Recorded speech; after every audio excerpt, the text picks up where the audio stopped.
सरांनी सांगितल्याप्रमाणे नारी सुवर्णाची पिल्लं ही 5-6 दिवस झाल्यानंतर पण चारा खायला चालू करतात. त्याचा प्रॅक्टिकल एक व्हिडिओ तुम्हाला टाकावा असं वाटलं. हे बघा पिल्लं आहे ना, हे आईच्या दुधावरही सर्वाइव्ह करतात आणि चारा खायलाही ते आता ॲक्टिव्ह झाले. ती आता इथं पाहत असाल तर इथं बघा, आता हा सुका चारा आहे, ॲक्च्युली ओला नाही आहे. हे बघा दोन्ही मेल आहेत. दोन्ही मेल छान पद्धतीने सुका चारा खात आहेत. बाजूला सरांनी सांगितल्याप्रमाणे आपण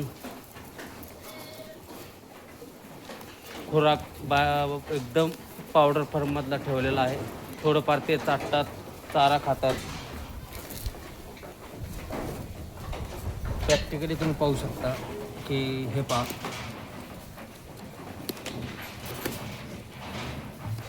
हे बघा. आता हे पिल्लू तुम्हालाही माहीत असेल, व्हिडिओवर तुम्ही पाहू शकता. हे पिल्लू साधारणतः 8-10 दिवसापूर्वीचं असेल. हे बघा ते काडे आत्ता चघळत आहे.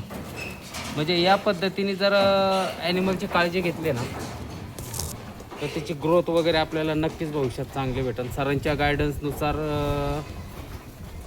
फॉलो करत आहे आणि त्या पद्धतीने येणारा रिझल्ट आज वाटलं तुम्हाला शो करावा. आज सुट्टी असल्यामुळे आज घरीच होतो, त्यामुळे म्हटलं चला एक छोटासा व्हिडिओ काढून सरांना पाठवावा. खोटा असं काहीच नाही. प्रॅक्टिकली पहा तुम्ही, पिल्लं दोन्ही रवण करत आहेत. तो तर काडी चघळत आहे. हे पहा व्हाईटवाला, त्याच्या तोंडात काडी आहे. खूप छोटी पिल्लं ती, साधारणतः एक 10 दिवसाच्या आसपासची पिल्लं असतील अंदाज. हा ब्राऊनवाला मेल पण बघा तिकडे तोंड करून, तो पण आहे बघा. म्हणजे सरांनी सांगितल्याप्रमाणे ज्या पद्धतीने आपण प्राण्यांना वळण लावू, ज्या पद्धतीने प्राण्यांना आपण एक सवय लावू, त्या पद्धतीने या सगळ्या गोष्टी होत असतात. आणि त्यांचंच अनुकरण आम्ही करत असून आम्हालाही त्याचा चांगलाच, त्यांच्या ज्ञानाचा चांगलाच अनुभवाचा आम्हाला चांगलाच उपयोग होत आहे.